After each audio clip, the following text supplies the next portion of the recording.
저는 평생 개혁주의 기독교 교육학을 연구하고 가르치는 활동을 해온 사람입니다. 그래서 사람들이 저를 개혁주의 기독교 교육학자라 이런 말들을 합니다. 2해 전에 정년 퇴임할 때 동료 학자들이 저를 위한 은퇴 기념 문집을 만들었는데 그 동료 학자들이 개혁주의 기독교 교육학자 조성국 이렇게 이름을 지어서 책을 출판을 했더라고요. 내심 기뻤습니다.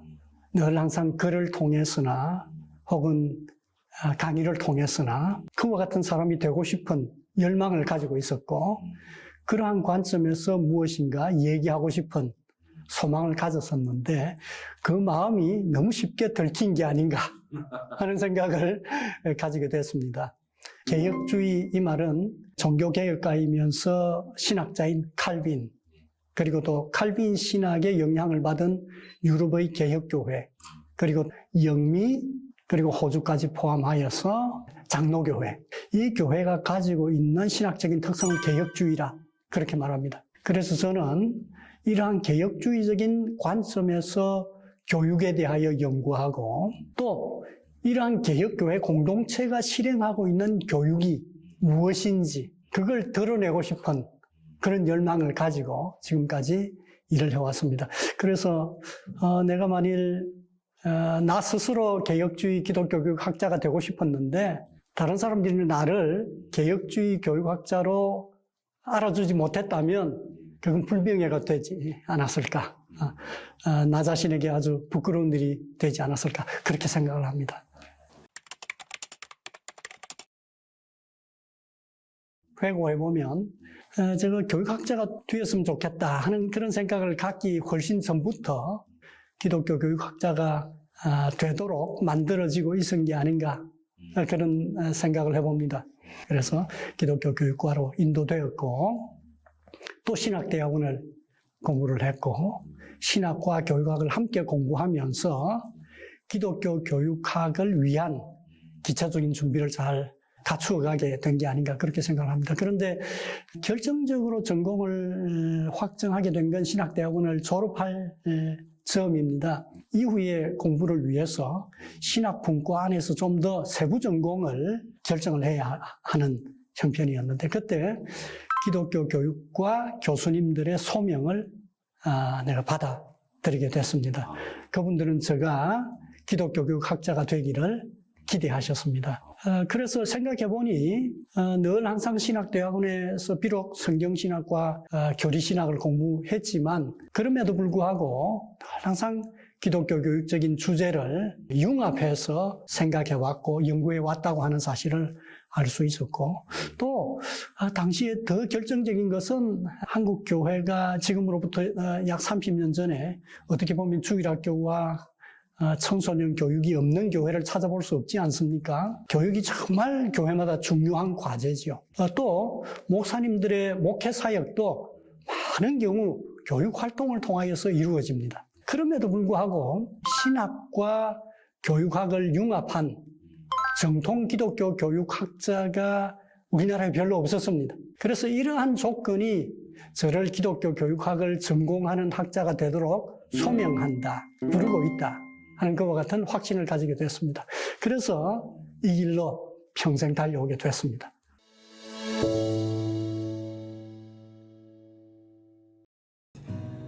나에게 조성국 교수님은 좀 특별한 인연이 있는 의미가 있는 것 같습니다.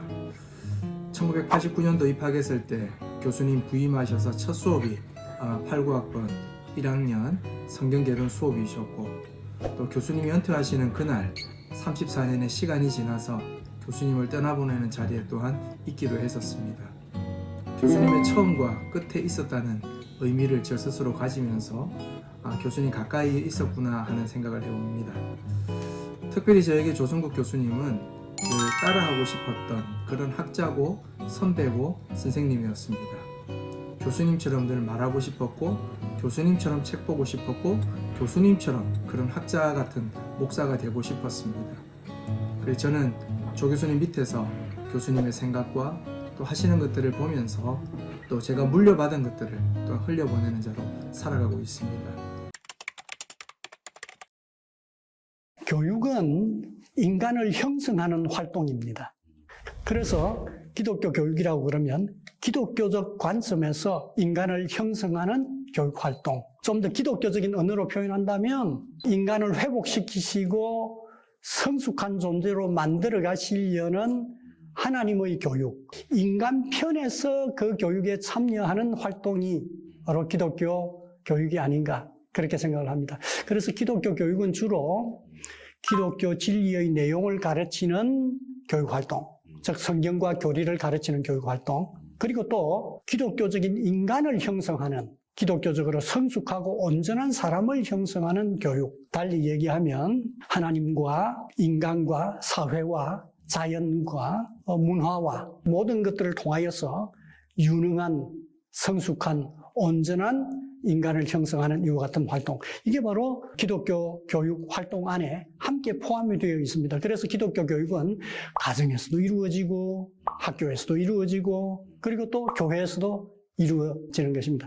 가정은 좀 더 인생관과 세계관, 도덕성, 그리고 인격 이런 부분에 큰 초점이 맞추어져 있다면 교회는 신앙의 확신, 기독교 신앙의 내용 여기에 초점이 맞추어져 있고 그리고 또 학교는 사회 안에서 자신의 전문성을 통하여 하나님을 섬기는 구체적인 직업으로의 진로 이런 부분에 맞추어져 있다. 그래서 세계관의 형성과 더불어 이 사회 안에서 자신의 은사와 소명에 따라서 일을 할 수 있도록 전문성을 갖추어주는 그와 같은 활동에 초점 맞추어져 있는 게 학교다. 이렇게 생각할 때 기독교 교육은 이 세 장 안에서 모두 이루어져야 하는 활동이다. 그렇게 말할 수 있겠습니다. 저에게도 선생님이 참 많습니다. 그냥 저의 선생님이다 이렇게 기록하는 문서들은 주로 논문들인데 석사 과정에서 석사학위 논문에 김용섭 교수님 그렇게 지도교수로 기록이 되어 있고 박사학위 같은 경우에는 요한네스 판데르발트라고 하는 교수님 박사의 지도교수로 그렇게 기록이 되어 있습니다. 그런데 그분들뿐만 아니라 고신대학교와 그리고 또 그 이후에 여러 대학원, 해외 대학원까지 인격적인 만남 가운데서 저를 가르쳐 주시고 지도해 주신 선생님들이 참 많습니다. 저는 그분들에게 다 빚이 많은 사람입니다. 그런데 직접 인격적인 만남을 통하여서 배우진 못했지만 책과 논문을 통하여서 저에게 엄청난 것을 가르쳐 준 많은 사람들도 존재합니다. 그래서 선생님 하면 참 결정하기가 쉽지 않습니다. 그런데 저는 어떤 선생님이 당신에게 최고의 선생님입니까? 이렇게 물을 때 저는 단연 예수님이 바로 그 선생님입니다. 그렇게 얘기를 합니다. 그래서 그분의 제자가 되고 싶어 그리스도인이 되었고 그분의 특별한 제자로 살고 싶어서 목사가 되었습니다. 그래서 저는 누구의 제자로 칭함을 받고 싶은가 할 때 늘 항상 예수님의 제자로 칭함을 받고 싶다. 그렇게 대답을 합니다. 저희 친구들하고 저희 선배들이 저보고 저의 성이 조시니까 늘 조교수라 그럽니다. 제가 정교수인데도 조교수라 그럽니다. 놀린다고. 그런데 저는 조교수라고 하는 표현보다도 조교가 더 좋다. 그 선생님이신 예수님의 인간을 회복시키시고 성숙하게 만들어 가시는 그 교육활동 안으로 사람들을 참여시키고 바로 그 활동을 돕는 이론을 설명하고 효과적인 방법을 설명하려고 하는 그와 같은 활동이 저희 활동이라고 할 때 저는 그분의 조교가 아닌가 하는 생각을 갖게 되고 조교라고 하는 명칭이 마음 편하게 들립니다.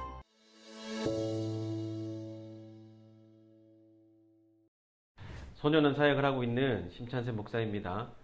청소년 사역을 위해서 개척을 하고 한 7년쯤 되었을 때 조성욱 교수님께서 저에게 전화를 주셨습니다. 함께 식사를 하자고 제안을 하셨고 식당에서 이런저런 사는 이야기도 하고 교회 개척 상황과 사역 상황을 물어보셨습니다. 얼마 후에 조성욱 교수님께 다시 전화를 주셔서 개척하고 어려운 상황에 있는 제자교회를 1년 정도 같이 섬기시겠다고 이렇게 저에게 말씀을 하시는 겁니다.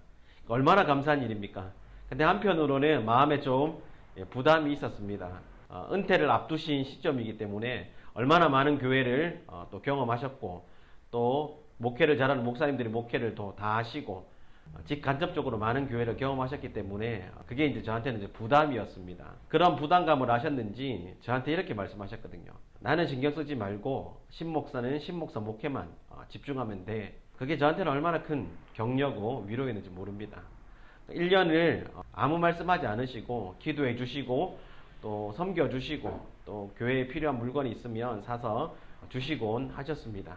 저도 목사기 때문에 목회 후배자들을 만나면 보통 이렇게 목회해라 저렇게 목회해라 이렇게 말하는데 조성국 교수님은 한 번도 그렇게 하시지 않으셨습니다. 늘 기도해 주시고 격려해 주시고 또 잘 섬겨 주셨습니다. 그래서 제가 생각하는 조성국 교수님은 참 존경하는 목사입니다. 1년을 섬기고 난 다음에 여전히 어려운 상황 가운데 있는 교회를 보시고 은퇴하실 때까지 1년을 더 섬겨주시기로 그렇게 말씀을 해주셨고 2년 동안 섬기는 사역의 현장을 통해서 저도 참 많이 배우고 많이 감사했습니다. 그 은혜를 힘입어서 지금까지 열심히 사역을 하고 있습니다. 조성국 교수님 2년 동안 우리 영도 방주교회 섬겨주셔서 너무나 감사합니다. 제가 고신대학교에서 35년 정도 이렇게 가르쳐 왔습니다. 그래서 가르침의 장 안에서 많은 학생들을 만났습니다. 그런데 저는 제자 하는 이와 같은 말을 들을 때 항상 마음에 두고 있는 생각은 제자됨이라고 하는 것은 선생의 관점이 아니고 학생의 관점이다 하는 그런 생각을 갖습니다. 선생은 내가 저 사람 가르쳤지 그렇게 생각할지 모르겠지만 그 학생은 나는 저분에게 배운 거 없어 이렇게 할 수도 있기 때문입니다. 그래서 정말 제자됨은 선생의 관점에서 결정되는 게 아니라 가르침을 받았던 학생이 나는 저분의 제자입니다. 나는 저분에게 이런 중요한 것을 배웠습니다. 이렇게 말할 수 있을 때 참다운 제자가 된다 하는 생각을 가지고 있습니다. 스스로 나는 저분에게 배운 일이 있다. 나는 저분의 제자다. 이렇게 말해주는 그런 사람들을 만나면 늘 고마운 마음을 무척 고마운 마음을 가지고 있습니다. 물론 모든 사람들이 다 표현하지는 않겠지만 졸업한 이후에도 저를 선생으로 인정을 하고 또 스스로 제자라고 생각하면서 연락을 주고 받는 그와 같은 고마운 제자들이 많이 있습니다. 학교 안에도 있고 또 학교 밖에도 있는데 그 학교 밖에 지금 대담하고 있는 우리 정 목사님도 그 여러 사람들 중에 한 사람이다. 그렇게 생각을 합니다. 저는 조성국 교수님의 제자입니다. 저는 조성국 교수님의 제자입니다. 저는 조성국 교수님의 제자입니다. 저는 조성국 교수님의 제자입니다. 저는 조성국 교수님의 제자입니다. 저는 조성국 교수님의 제자입니다. 저는 조성국 교수님의 제자입니다. 저는 조성국 교수님의 제자입니다. 저는 조성국 교수님의 제자입니다. 저는 조성국 교수님의 제자입니다. 저는 조성국 교수님의 제자입니다. 저는 조성국 교수님의 제자입니다. 저는 교육활동 전체가 행복이었고 보람이었습니다. 내가 성경을 통해서나 교리를 통해서나 기독교 교육학과 관련하여서 연구를 통하여서 발견하게 된 그 중요한 유익한 것들을 말할 수 있는 기회가 있고 들어주는 학생이 있다고 하는 건 얼마나 행복한 일인지 모르겠습니다. 우리의 모든 불행은 내 말을 들어줄 수 있는 사람이 없을 때 생기는 게 아닌가 하는 그런 생각을 갖습니다. 그래서 저는 학교에서 늘 항상 웃으면서 늘 행복하게 학교에서 보냈다 말씀을 드릴 수가 있습니다. 그럼에도 불구하고 구체적으로 어떤 경우인가 이렇게 묻는다면 저의 개인적인 가르침과 지도를 아주 주의 깊게 받아들이고 그 영역 안에서 의미 있는 성취를 이루어낸 제자들을 볼 때 정말 보람을 느낍니다. 나는 조금밖에 도와주지 못했는데 그 작은 도움을 기초로 하여서 더 창의적으로 발전시켜 자기의 분야에서 나보다도 훨씬 더 잘하는 유능한 그런 제자가 되어 있는 것을 보면서 하나님의 은혜도 느끼고 또한 하나님께서 인간에게 주신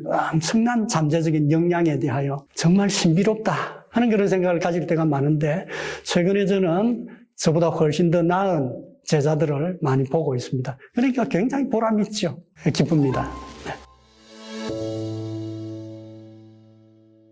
제게 있어서 조성국 교수님은 인생의 내비게이션과 같은 분이었습니다. 저도 이제 교수 생활을 한 지가 이제 12년 차에 접어들었는데요. 제 인생에 있어서 좋은 학자로서 또 연구자로서 성장해 줄 수 있었던 좋은 안내 지침이 조성국 교수님이셨습니다. 한 주제를 주어주셨을 때 조 교수님께서 접근하는 방법들 또 고민하는 모습들은 후배 학자로서 저에게도 큰 도전과 감동이 되어졌었습니다. 뿐만 아니라 제게 조성국 교수님은 총회교육원이라든지 또 저희 고신총회의 사역들을 이끌어 주셨던 내비게이션이셨습니다. 조성국 교수님은 우리 고신총회에 있어서 교육의 기틀을 닦으셨던 정말 중요한 학자셨습니다. 그 사역들을 하나하나 제게도 가르쳐 주시고 또 물려주시기도 하셔서 저 역시 그 사역들을 지금 바통을 이어받아서 담당하고 있는데요. 그런 모습들을 볼 때 참 조 교수님께서는 제 인생에 있어서 연구자로서나 또 총회 차원에서의 사역으로서나 좋은 내비게이션 되셨습니다. 뿐만 아니라 조 교수님이 사역하셨던 모든 활동들에 있어서 내용들은 저희 고신총회뿐만 아니라 한국교회 앞에서 참 의미 있는 개혁주의 기독교 교육 철학자로서의 삶을 살아가셨는데 단단한 이론적 바탕 위에 저희 후학들이 또 연구할 수 있도록 이렇게 길들을 열어주셨습니다. 이래저래 생각해 볼 때 조 교수님은 참 좋은 인생의 내비게이션이었다 생각을 합니다. 하나님의 특별한 인도라고 하는 것은 그때 당시는 잘 모르고 시간이 지난 이후에 회고하면서 확신하게 되는 경우가 참 많죠. 그걸 깨달은 이후에 저는 늘 항상 현재 하나님의 인도를 인정합니다. 하나님의 인도를 기대할 때는 늘 항상 소명과 더불어 기회, 그걸 소중하게 생각하는 편입니다. 제가 개설된 지 2년째밖에 되지 않는 고신대학교 기독교 교육과로 인도받은 것도 놀라운 일이고, 판델발트 교수라고 하는 교수를 만나서 기독교 교육 철학에서 정통 개혁주의적인 수준에까지 성장할 수 있었던 것도 하나님의 특별한 인도라고 보고요. 제가 저희 박사학위 졸업식 날 참석하지 못했습니다. 그보다 전에 고신대학교가 저를 불러서 교수로 일할 수 있게 된 것, 그것도 하나님의 특별한 인도가 아니었나 하는 그런 생각을 가지게 됩니다. 지나고 보면 작은 하나도 하나님의 인도 밖에 있었던 게 있는가 싶을 정도로 하나님의 인도를 생생하게 유기적으로 연결된 것으로 이해하고 있습니다. 좋아하는 성경 구절은 자주 바뀌는 편입니다만 청년기 때 저에게 가장 와닿았던 구절 중에 하나는 시편 139편 9절 10절입니다. 곧 입대 직후였는데요. 낯선 곳, 먼 곳, 나를 이해할 수 있는 사람이 없는 곳, 혼자 억압적인 강제적이었던 그 환경에 서게 됐는데 군교회 예배당에 그 앞쪽에 바로 이 구절이 기록이 되어 있었습니다. 내가 새벽 날개를 치며 바다 끝에 가서 거주할지라도 거기서도 주의 손이 나를 인도하시며 주의 오른손이 나를 붙드시리이다. 정말 이 말씀이 여기도 하나님의 현존, 하나님의 인도, 하나님의 도움이 있는 곳이구나 하는 확신을 가지게 됐고 군 생활을 잘 감당할 수 있었고 보람 있게 보낼 수 있었습니다. 그리고 또 최근 몇 년간은 저에게 와닿은 성경 구절이 있습니다. 고린도 후서 1장 3, 4절인데요. 그래서 저희 카톡 프로필에 이 구절을 쭉 올려두었습니다. 거기에 보면 모든 위로의 하나님 하는 구절이 나옵니다. 제가 자주 늘 항상 함께 보는 네덜란드 성경에는 언제나 우리에게 위로와 용기를 주시는 하나님, 이렇게 번역을 했습니다. 모든 위로의 하나님, 이 말도 맞지만 항상 언제나 위로와 용기를 주시는 하나님, 그 표현이 좋아서 올려두었습니다.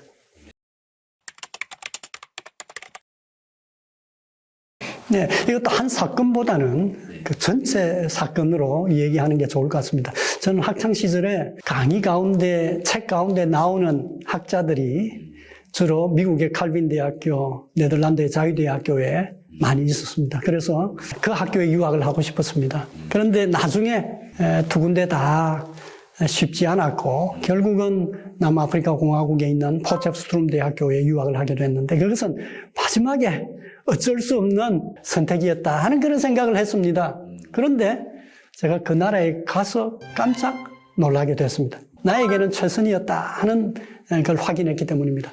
그곳은 네덜란드의 네덜란드, 미국의 영어를 둘 다 공용하는 그와 같은 곳이었고, 내가 공부하고 싶어 하는 기독교 교육 철학은 네덜란드 자유대학교에서도 이미 1960년대 이후에 점차적으로 거기에 대표적인 학자가 없이 약화되고 있었고, 그 대신에 바로 내가 공부하는 학교에 지속적으로 발전해 있었을 뿐만 아니라 내가 있을 때 최고 전성기였다고 하는 사실을 알게 되었습니다.